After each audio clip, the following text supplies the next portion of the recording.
Afin de respecter mon engagement solennel de protéger les États-Unis et son peuple, les États-Unis vont se retirer des accords de Paris sur le climat.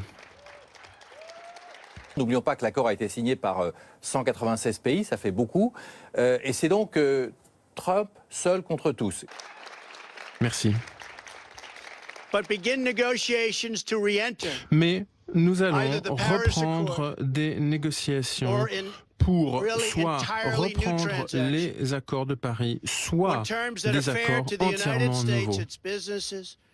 Quelque chose qui permette aux États-Unis de protéger les emplois américains, les contribuables américains et l'industrie américaine. Oui, nous nous retirons, mais nous allons commencer à renégocier et nous allons essayer d'atteindre un deal qui soit juste et équitable. Si nous ne pouvons pas, eh bien tant pis, et si nous pouvons, tant mieux. Il faut rappeler quand même que cette COP21, comme son numéro l'indique, c'est 20 ans de négociations sur le climat. Ce sont des milliers de négociateurs qui représentaient l'ensemble des pays de la planète et 2-3 ans d'accélération juste avant la conférence de Paris. C'est tout ce travail qui est remis en cause aujourd'hui. Quelle va être l'image des États-Unis? Quelle va être l'image de Donald Trump dans le monde? En tant que président, je ne peux me permettre aucune autre priorité que le bien-être de mes concitoyens. Les accords de Paris sur le climat sont encore une fois un exemple où Washington souscrit à un accord qui se fait au détriment des États-Unis et qui est exclusivement au bénéfice d'autres pays.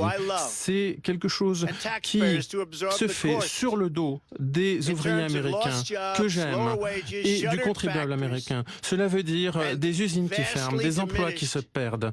Cela veut dire une production économique très largement réduite.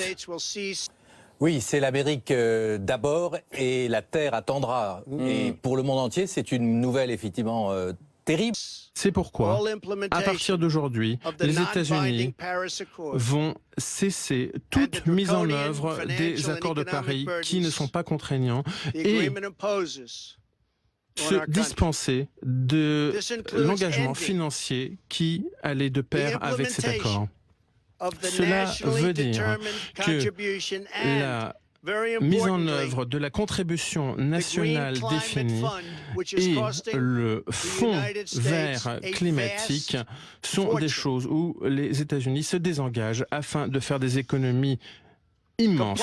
Alors que justement, tous les pays en développement attendaient une participation financière de l'un des principaux responsables du réchauffement climatique.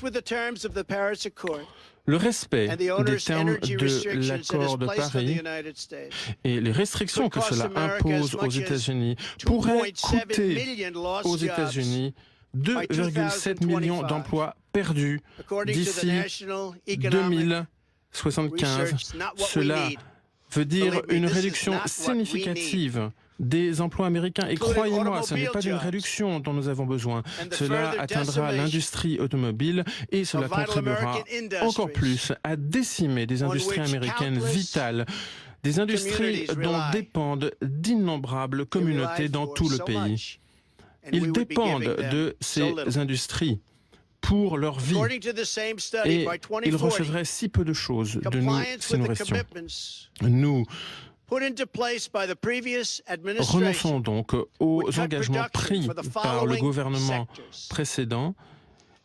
En effet, l'industrie du papier se verrait réduite affectée à hauteur de 12%, les cimentiers de 20%. La sidérurgie verrait une décroissance de 38%. L'industrie du charbon. Et il se trouve que j'ai beaucoup d'affection pour les mineurs, connaîtrait une décroissance de 86%. Le gaz naturel de 31%. Les coûts pour l'économie approcheraient donc les 3 milliards d'euros en termes de produits intérieurs bruts et représenteraient 6,5 millions d'emplois perdus. Les ménages américains s'appauvrirait de 7 000 $ et dans de nombreux cas, cela serait encore bien plus grave. Vous voyez bien que tous les autres pays du monde signeraient un accord s'ils étaient convaincus que c'est vraiment la fin de notre prospérité, de nos croissances, de nos emplois. C'est évidemment exactement le contraire. Comment peut-on imaginer un monde prospère et sûr s'il est frappé par le chaos climatique? C'est exactement le calcul que maintenant font tous les fonds de pension du monde entier. Tous les fonds de pension disent au gouvernement, il faut agir plus fort, plus vite, parce que demain, le choc va nous frapper et c'est notre prospérité, ce sont nos emplois industriels, ce sont nos territoires qui sont menacés.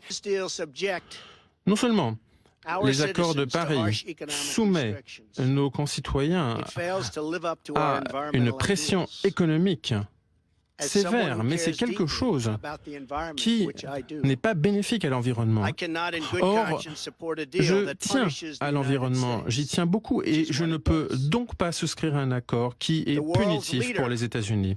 Les leaders mondiaux, en ce qui concerne la protection de l'environnement, ont imposé des mesures qui n'ont aucune signification bénéfique sur les principaux pollueurs de la planète. Par exemple, la Chine, selon les termes de l'accord, aura la permission d'accroître ses émissions pendant un nombre incroyable d'années. Pendant 13 ans, ils peuvent faire ce qu'ils veulent.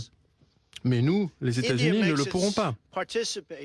Il dit que cet accord, d'ailleurs, n'était pas bon pour le climat, comme si lui-même pensait qu'il était un grand défenseur du climat et qu'il était habilité à dire ce qui est bon ou pas pour le climat. La participation à cet accord signifie également le transfert de milliards et de milliards de dollars en développement à des pays étrangers. Et je pourrais continuer la liste des exemples défavorables. Mais pour résumer, c'est que cet accord est très inéquitable au plus haut niveau, très défavorable aux États-Unis. Cet accord, en fait, est un obstacle au développement du charbon propre aux États-Unis. Or, les mines de charbon redeviennent actives. Une mine va rouvrir dans 2 semaines en Pennsylvanie, dans l'Ohio, en Virginie occidentale et dans de nombreux autres endroits. Depuis combien de temps n'avons-nous pas entendu parler d'une mine qui reprenait son activité? J'essaierai d'y être. Un seul chiffre aux États-Unis aujourd'hui, un seul chiffre. Il y a d'ores et déjà, au moment où je parle, 2 fois plus d'emplois dans le solaire aux États-Unis que dans le charbon. Et donc, il y a 2 fois plus d'emplois dans le solaire que dans le charbon aux États-Unis. Absolument. Donc c'est pour ça que ce que dit Donald Trump est totalement faux. C'est vrai sur ce sujet, c'est vrai sur d'autres. La Chine va être autorisée à construire de nombreuses centrales thermiques au charbon. Donc nous ne pouvons pas, mais ils peuvent, selon les termes de cet accord. L'Inde sera autorisée à doubler sa production de charbon d'ici 2020. Pensez-y un instant. Les Indiens, eux, ont le droit de doubler leur production de charbon alors que nous devons arrêter la nôtre. On ne peut pas comparer les États-Unis avec l'Inde. Quand on fait le total du CO2 émis par l'un et l'autre pays, on est dans un rapport de 1 à 100, probablement, en défaveur, évidemment, des États-Unis. Donc c'est très malhonnête, en même temps, les arguments qu'il a pu utiliser, à mon avis. Même l'Europe aura le droit d'exploiter le charbon. En bref, ce n'est pas l'interdiction du charbon, c'est la guerre aux emplois américains dans le secteur du charbon, emplois qui se retrouveront à l'étranger. Cet accord, donc, a moins pour objet le climat, mais il a réellement pour objet d'avantager économiquement les pays étrangers. Le reste du monde a applaudi quand les États-Unis ont signé les accords de Paris. Et on peut comprendre leur bonheur et leur satisfaction. Pourquoi? C'est que cela voulait dire que les États-Unis, ce pays que nous aimons tous, que cela mettait les États-Unis dans une situation économique très défavorable. Un cynique dirait que, de toute évidence, c'était les concurrents économiques qui voulaient nous voir être part de cet accord afin que nous puissions souffrir des désavantages économiques que nous nous étions infligés nous-mêmes. Selon les termes de cet accord, il serait extrêmement difficile d'être concurrentiel face à des concurrents ailleurs dans le monde. Nous avons des ressources énergétiques immenses qui suffisent pour faire sortir de la pauvreté des millions d'Américains. Mais nous nous interdirions de faire cela si nous restions dans cet accord. Quelque chose qui nous priverait de la possibilité d'exploiter la richesse incroyable, phénoménale de notre pays. Et il y a peu de temps encore, nous ne savions même pas à quel point notre pays était riche en ressources naturelles. Cela voudrait dire que des milliers et des centaines de milliers de familles resteraient pauvres, prisonnières de la pauvreté. Il s'agit donc de redistribuer la richesse américaine et de l'orienter vers d'autres pays. Il y aurait vraiment un risque très grave de blackout, de panne d'électricité générale, d'industries qui s'arrêteraient de fonctionner. Et les familles américaines seraient celles qui souffriraient des conséquences. Tout d'abord par des emplois perdus et par un niveau de vie fortement diminué. C'est évidemment une faute morale et c'est aussi une erreur économique majeure. Et d'ailleurs, depuis l'annonce il y a quelques heures, vous avez des centaines de grandes entreprises américaines qui ont dénoncé, qui ont pris position frontalement contre la décision de Donald Trump et qui ont dit « nous, on se sent liés par l'accord de Paris ». C'est vrai de la Californie également, c'est vrai de la ville de New York, c'est vrai de l'État de Washington où il y a Seattle, c'est vrai de centaines d'acteurs américains. Même si les accords de Paris se trouvaient mis en œuvre complètement et que tous ceux qui ont souscrit à ces accords jouaient le jeu. On estime que cela ne produirait une diminution de température que de 2 degrés Celsius dans les températures globales d'ici 2100. Une fraction, une proportion minuscule. De fait, la Chine et ses émissions pendant une quinzaine suffiraient à effacer tous les bénéfices qui dériveraient des sacrifices américains. Ces chiffres sont absolument incroyables. Si une quinzaine de productions chinoises suffirait à effacer les efforts américains pendant la période de maintenant à 2030. Cela alors que nous aurions dépensé des milliards de dollars, fermé des usines et vu la souffrance des familles. Cela a un bien plus grand coût pour le pays. Les Américains sont déjà frappés par le réchauffement climatique. On rappelle quand même la puissance terrible des ouragans qui ont dévasté la Nouvelle-Orléans, qui ont provoqué l'inondation d'une partie de Manhattan, qui provoquent aussi chaque année désormais des évacuations massives en Floride. On rappelle les sécheresses dans la Corn Belt, la ceinture de maïs, qui a eu des conséquences dramatiques pour les récoltes de maïs et de blé. Les sécheresses terribles en Californie. Une étude récente, il y a quelques jours, de l'université de Stanford confirme que cette sécheresse en Californie est bien due au réchauffement climatique global, avec les incendies. On se souvient tous de ces images affolantes de ces villas en train de brûler sur des surfaces incroyables, avec les conséquences des victimes, bien évidemment, et puis des conséquences financières pour les compagnies d'assurance notamment. Donc, quand Donald Trump parle d'économie, il ne prend pas en cause du tout la dette qu'on va payer à la nature en raison du réchauffement climatique et du coût induit du réchauffement climatique. On rappelle quand même que l'ONU prévoit 250 millions, si on ne fait rien, 250 millions de réfugiés climatiques en 2050, alors qu'on est déjà à 30, 40 millions en fonction des années et du degré de gravité des inondations, des sécheresses, etc. Les États-Unis continueront à être le pays le plus propre, le moins émetteur, là où l'air est le plus propre, là où l'eau est la plus propre et le plus respectueux de l'environnement, tout en ne supprimant pas des emplois. Nous allons poursuivre avec la croissance et nous allons renouer avec une croissance rapide. Ce qui est quand même un peu étonnant, c'est que ce sont des faits scientifiques. Les États-Unis, Donald Trump dit le pays le moins émetteur, là où l'eau est la plus propre, l'air est le plus propre.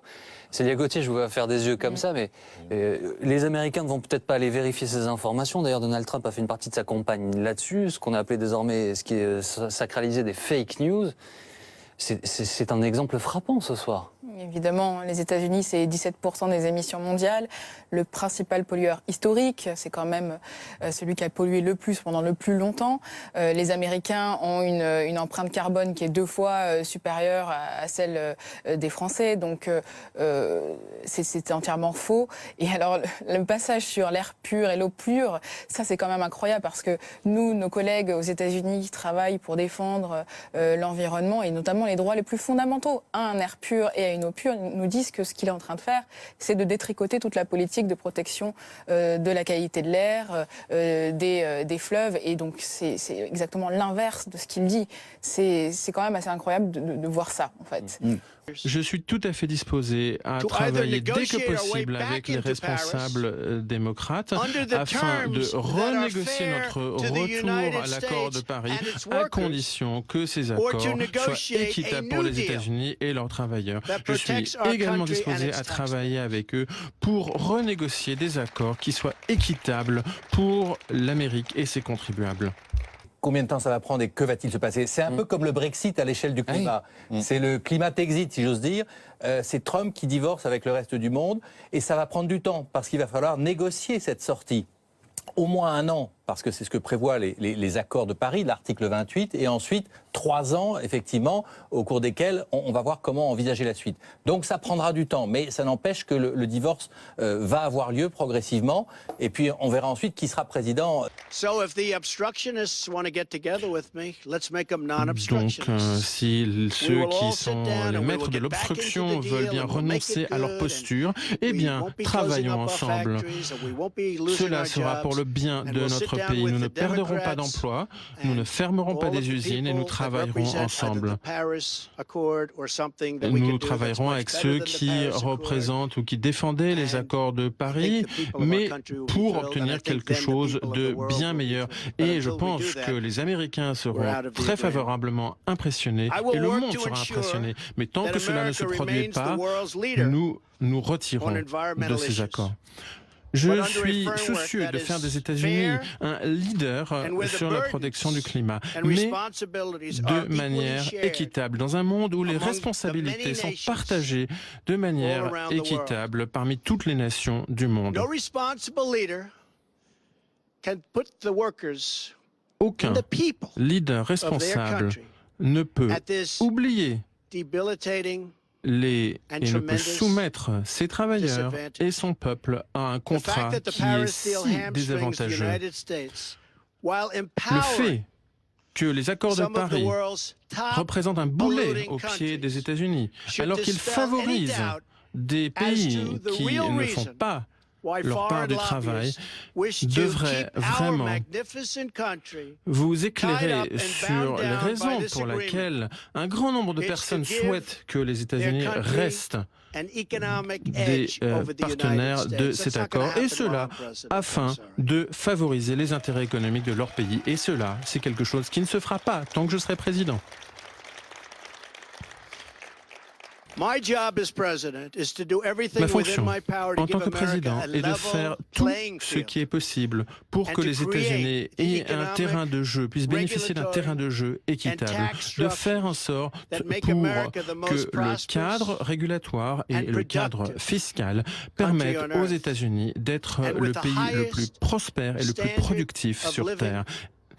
C'est également ce qui fera de notre pays celui avec le plus haut niveau de vie et avec le plus haut niveau de protection de l'environnement en même temps. Ce qui est intéressant, à mon avis, c'est ce qu'il n'a pas dit. Il n'a pas contesté à aucun moment le réchauffement climatique. Je ne sais pas si vous avez remarqué. Il ne conteste plus les effets des troubles climatiques. Ce n'est pas un Donald Trump climato-sceptique qu'on a vu, c'est un Donald Trump souverainiste, nationaliste, isolationniste. Les accords de Paris sont un handicap pour l'économie américaine.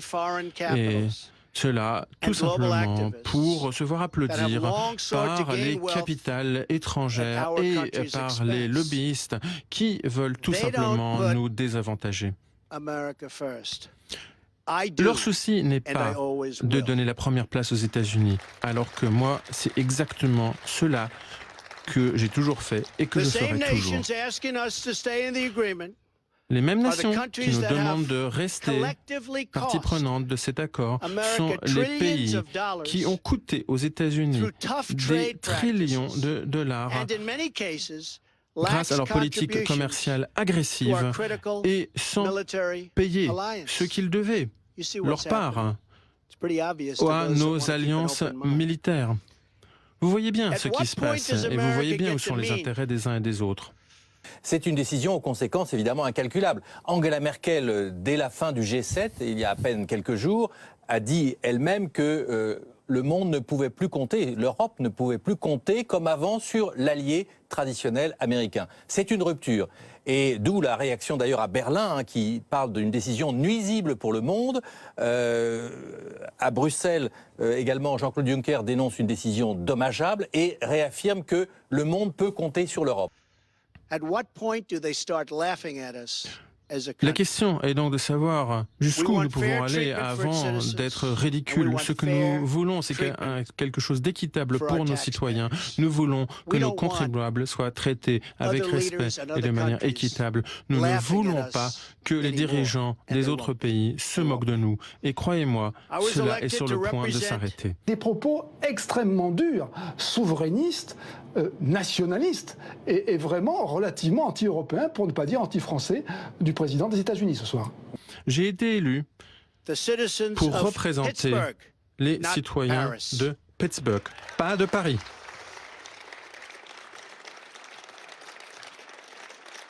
Oui, et une réaction très intéressante à l'instant, c'est la réaction du maire de Pittsburgh, justement, puisque Donald Trump a opposé les intérêts de Pittsburgh à ceux de Paris. Eh bien, le maire de Pittsburgh dit à l'instant, je peux vous dire, que la ville de Pittsburgh va respecter à la lettre les accords de Paris.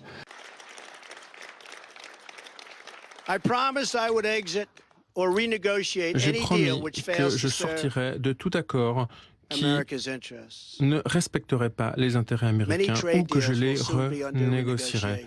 Un grand nombre d'accords commerciaux vont être renégociés. Ces accords sont rarement à l'avantage des États-Unis, mais nous allons tous les renégocier. C'est quelque chose qui a commencé dès le premier jour de la présidence et maintenant nous y mettrons encore davantage. Ces accords sont encore un autre moyen pour faire en sorte que la richesse américaine soit redistribuée à l'étranger. Et cela par le moyen, dans le cas des accords de Paris, du Fonds vert climatique. Quelque chose qui ferait bénéficier les pays en voie de développement de 100 milliards de dollars. Quelque chose qui s'ajouterait à l'aide au développement déjà généreuse fournie par les États-Unis. Nous paierions donc des milliards et des milliards, alors que notre contribution est déjà bien supérieure à celle de n'importe quel autre pays et que certains de ces pays ne paieront jamais rien, pas un centime. Le fonds vert serait quelque chose qui obligerait les États-Unis à s'engager à hauteur de dizaines de milliards de dollars, alors que les États-Unis ont déjà payé 1 milliard de dollars pour abonder ce fonds, alors que les autres pays, rien. Soit ils sont loin d'une pareille somme, soit ils n'ont rien payé du tout.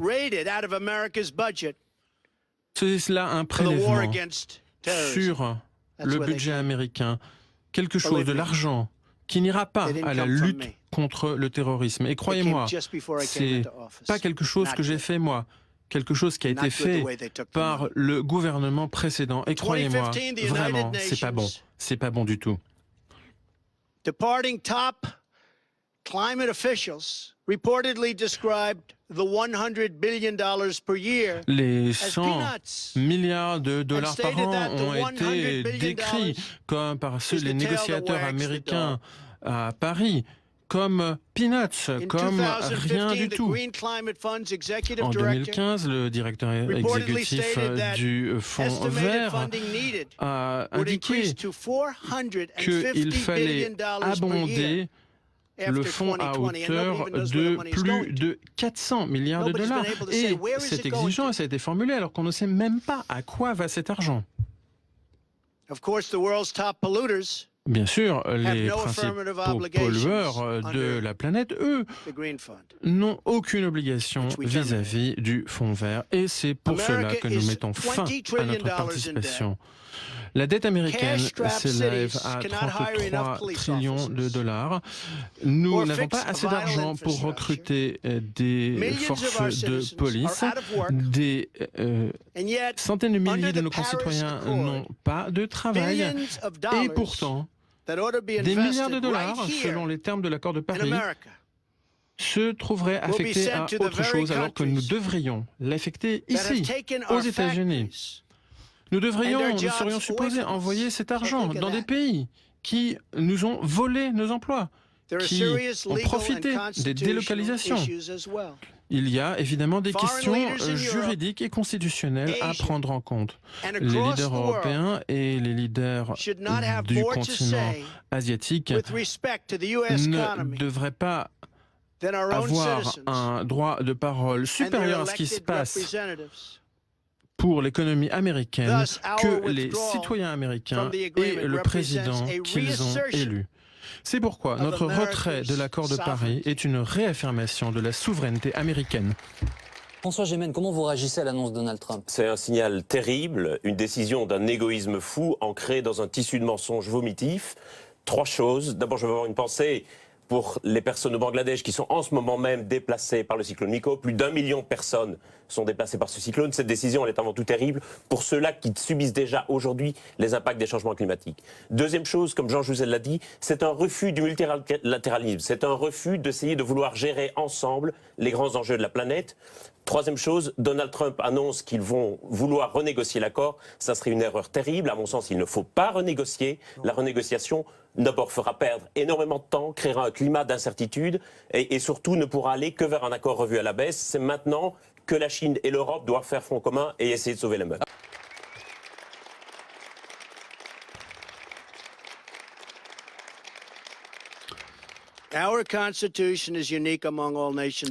Notre constitution est unique parmi toutes les constitutions du monde.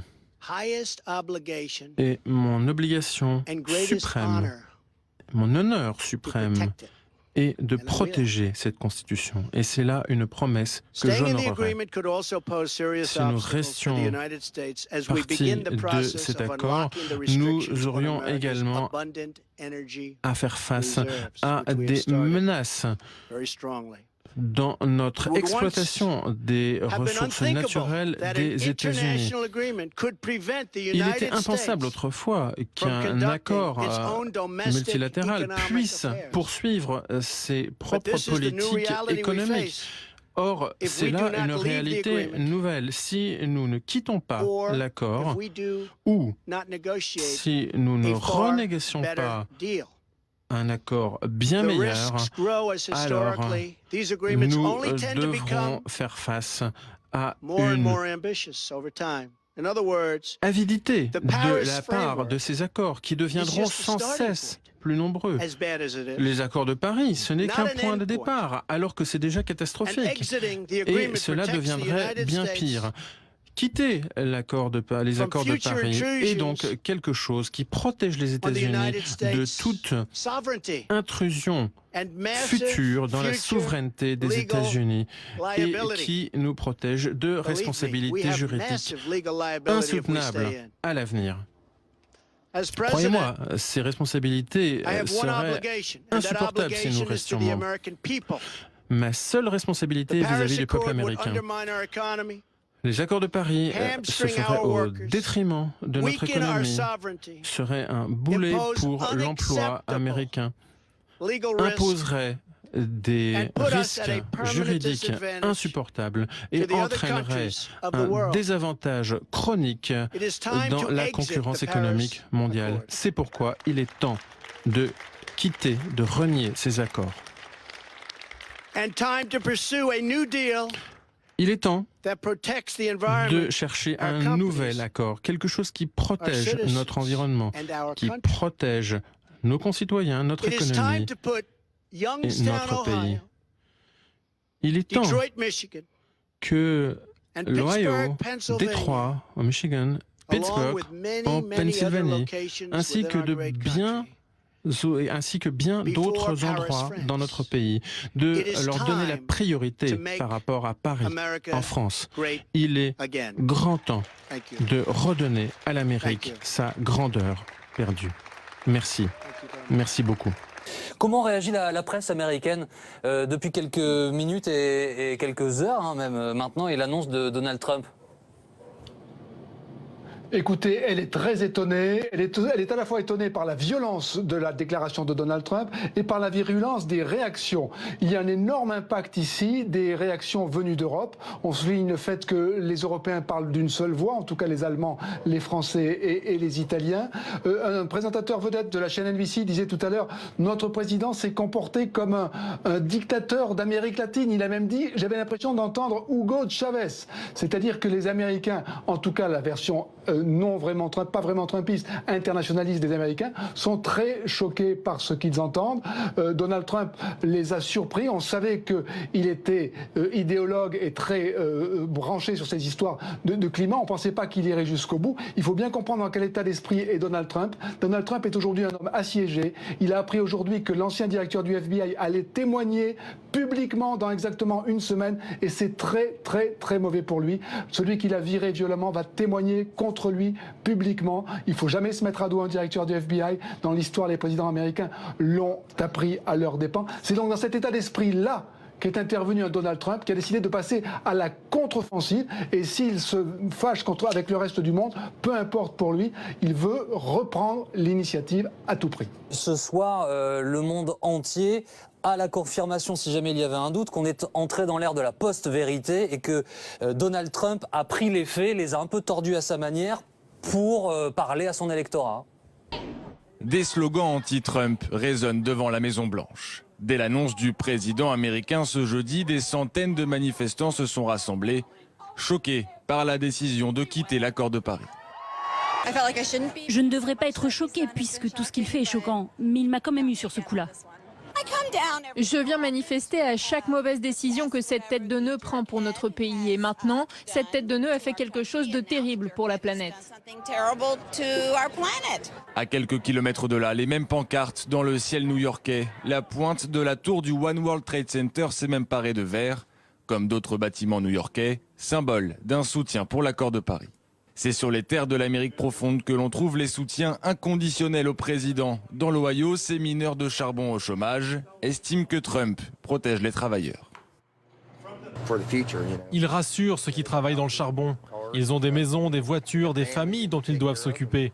Ils se sentent bien avec Trump à la Maison-Blanche, alors j'espère qu'il continuera ce qu'il est en train de faire. Je pense qu'il fait du bon boulot. Donald Trump a toujours clamé son désir de relancer l'industrie du charbon, un secteur qui fournit aujourd'hui un tiers de l'électricité du pays. Il a dit que quand il serait élu, ce serait la priorité. Emploi, emploi, emploi. C'est ce qu'il avait dit, c'est ce qu'il fait. Jamais le fossé n'a paru aussi grand entre partisans et opposants au président le plus impopulaire de l'histoire des États-Unis. Alors cette réaction attendue, celle de la Chine, le premier pollueur mondial promet d'appliquer l'accord de Paris. Les parties prenantes doivent chérir ce résultat chèrement gagné, estime le porte-parole du ministère chinois des Affaires étrangères. Côté européen, avant le sommet Europe-Chine, le président de la Commission européenne, Jean-Claude Juncker, rejette tout retour en arrière en ce qui concerne ce qu'avait évoqué Donald Trump. Le changement climatique est l'un des problèmes contemporains les plus graves. Le changement climatique est quelque chose qui affecte déjà nos vies quotidiennes, partout dans le monde. Tout le monde est affecté. Si nous ne faisons rien, nos enfants connaîtront un monde de migration, de guerre et de pénurie. Un monde dangereux. Ce n'est pas là l'avenir que nous voulons pour nous-mêmes. Ce n'est pas l'avenir que nous voulons pour nos enfants. Ce n'est tout simplement pas l'avenir que nous voulons pour notre monde. Aujourd'hui, le président des États-Unis, Donald Trump, a annoncé le retrait des États-Unis de l'accord de Paris sur le climat. Je respecte la décision qu'il a prise. Mais je pense qu'il s'agit là d'une véritable erreur, à la fois pour les États-Unis comme pour notre planète. Je souhaite vous assurer de la détermination de la France qui n'abandonnera pas le combat. Je réaffirme l'irréversibilité de l'accord de Paris, l'irréversibilité de sa mise en œuvre, pas seulement par la France, mais par toutes les autres nations signataires. Très prochainement, j'aurai l'occasion de m'entretenir avec nos principaux partenaires pour définir une stratégie commune et pour lancer de nouvelles initiatives. Je sais que je peux compter sur eux. Je vous invite à rester confiants. Nous allons réussir. Nous allons réussir grâce à notre détermination sans faille. Où que nous vivions, où que nous soyons, nous avons tous la même responsabilité, à savoir restaurer la grandeur de notre planète.